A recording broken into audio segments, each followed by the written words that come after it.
জীবনযুদ্ধে হাসিমুখে নিয়তিকে মেনে নেওয়া ২৫ বছর বয়সী অদম্য প্রিয়াঙ্কা। জীবন তার কাছে কখনোই সহজ ছিল না। সে জন্ম থেকে বাক্প্রতিবন্ধী, মুখের ভাষা নেই, কেউ কিছু জানতে চাইলেই হাতের ইশারা দিয়ে কথা বলে। গত ১০ বছর ধরে ইট ভেঙে রোজগার করে মেয়েটি। শেকড় থেকে শিখরে। পুরো সপ্তাহ জুড়ে গুড়ি গুড়ি বৃষ্টি।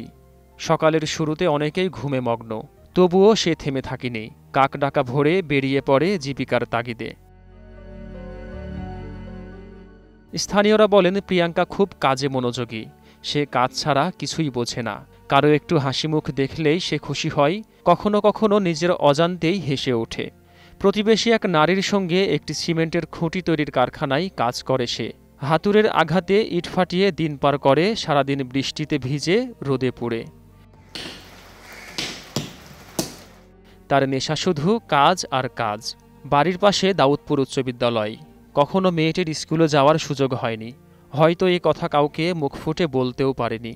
বাবা সাধন জেলে গত হয়েছেন ৭ মাস আগে। মায়ের বাড়ির কাজ ও মেয়ের উপার্জন দিয়ে চলে তাদের পরিবার। প্রিয়াঙ্কার কোনো ভাই নেই, বোনের মধ্যে সবার ছোট সে। শেকড় থেকে শিখরে।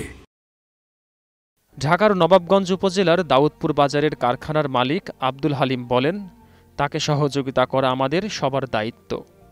আমাদের এখানে এদের মতো যারাই আছে, তারা যে কাজে আগ্রহী, তাদের জন্য আমাদের কিছু করা উচিত এবং তাদের মতো হয়ে ভালো যারা আমরা আছি তাদের ঠিক ওইভাবে কাজের দিকে মনোযোগ দেওয়াটা আমাদের উচিত।